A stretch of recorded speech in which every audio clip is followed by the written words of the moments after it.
இப்போ பெட்டிஷன் கொடுத்தீங்களா? என்ன சொன்னாலும் சரி.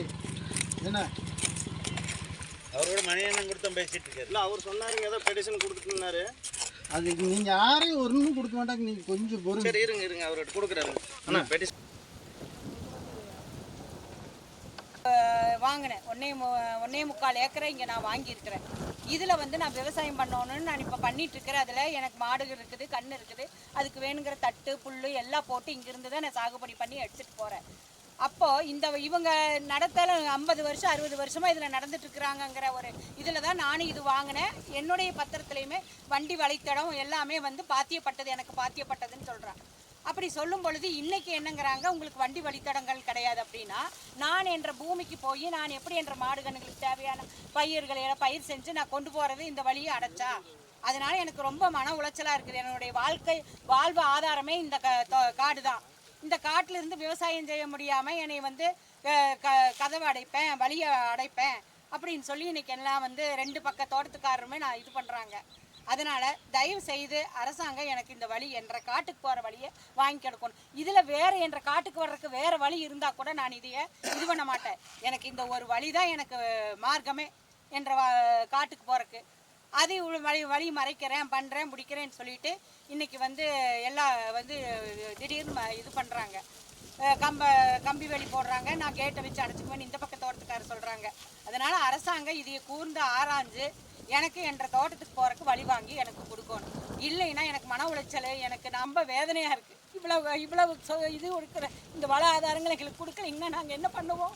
அதனால் அரசாங்கம் இது தலையிட்டு எங்களுக்கு இந்த வழி, எங்களுக்கு தோட்டத்துக்கு போகிற வழியை எனக்கு வாங்கி கொடுக்கணும். அதனால் நாங்கள் அதில் வாடு தானே சாப்பிட்றோம். வேறு சாப்பாட்டுக்கு வழி வேணுங்களா? நாங்கள் என்ன பரம்பரையாக நாங்கள் இங்கேயே தோட்டத்தில் பாடுபட்டு சாப்பிட்றோங்க. அந்த சாப்பாட்டுக்கே வழி இல்லாமல் பண்ணால் எப்படி? வாங்குறவங்களும் யோசிக்க மாட்டேங்கிறாங்க, வாங்கினவங்களும் யோசிக்க மாட்டேங்கிறாங்க. இடத்த குறுக்காட்டணுங்கிறாங்க. விடமாட்டோம், பத்திரம் இருந்தால் கொண்டு வாங்க, பாண்டு இருந்தால் கொண்டு வாங்க. பத்திரத்தில் வண்டி வழித்தடம் தான் எழுதியிருக்கு, அதுதான் நாங்கள் வாங்கிக்கிறோம், போயிட்டுருக்கிறோம், நாங்கள் வந்துட்டுருக்கிறோம். எல்லா 50 60 70 வருஷமாக இந்த வண்டி வழித்தடத்தை தான் பயன்படுத்திட்டு இருக்கிறோம். அப்படி இருக்கிற பட்சத்தில் நான் விடமாட்டேன் பண்ண மாட்டேன்னா நாம் என்ன பண்ண முடியும் சொல்லுங்கள் பார்க்கலாம்? நாங்கள் எப்படி என்ன போய் விவசாயம் பண்ணி பட்டுப்புழு கொண்டு போய் அவர் ஒரு வாழைத்தார் கொண்டு போகணும், ஒரு தேங்காய் கொண்டு போகணும். போக்குவரத்திற்கு வழி இல்லைன்னா நாங்கள் எப்படி விவசாயம் செஞ்சு விவசாயிக்கு எப்படி நாங்கள் பிழைக்கிற சொல்லுங்கள் பார்க்கலாம்? விவசாயினுடைய வாழ்வாதாரத்தையே கெடுக்கிறதுக்கு ஒரு வழி பண்ணுறாங்க. அதனால் அரசாங்கம் இதை தலையிட்டு எங்களுக்கு நியாயம் கிடைக்கிற மாதிரி செய்ய வேண்டும். அதுதான் நாங்கள் கேட்குற கோரிக்கை, வைக்கிற கோரிக்கை. இந்த பூமி வந்து நாங்கள் வாங்கி கிட்டத்தட்ட 74 வாழ்ந்தோம். நாங்கள் எங்களுக்கு மாமூல் தடமை இதுதான், நம்மளோட புத்தியான தடமை இதில் தான் போயிட்டு வந்துட்டுருக்கோம்.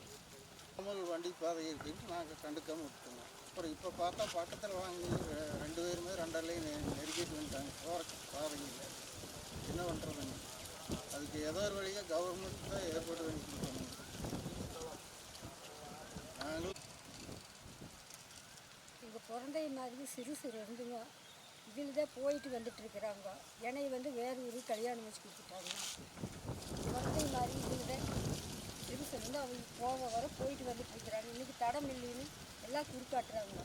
குறுக்காட்டினா அவங்க எந்த வழியாக போகிறது? ஏதோ ஒரு வழியாக தடமுக்கத்தான் ஆகணும். வேறு தடம் இல்லை இருக்குது, வேறு தடம் இருந்தால் போய்க்கல. வேறு தடம் எங்கே இருக்குது? நாங்கள் பிறந்து வளர்ந்தது எல்லாமே இந்த ஊர் தான். பிறந்து வளர்ந்ததுலேருந்து வேலைக்கெல்லாம் இதில் போயிருக்கிறோம். இப்போ எங்கள் மாமனார் இந்த காடு வாங்கி 50 வயசு ஆச்சு. 50 வருஷமாக நாங்கள் இதில் தான் போயிட்டு வந்துட்டுருக்குறோம். ஆனால் இப்போ வந்து தடம் இல்லை, 2 பக்கம் சேர்ந்து 2 பேருமே தடம் இல்லைன்னு சொல்கிறாங்க. நாங்கள் எப்படி இங்கே போகிறது வாரது?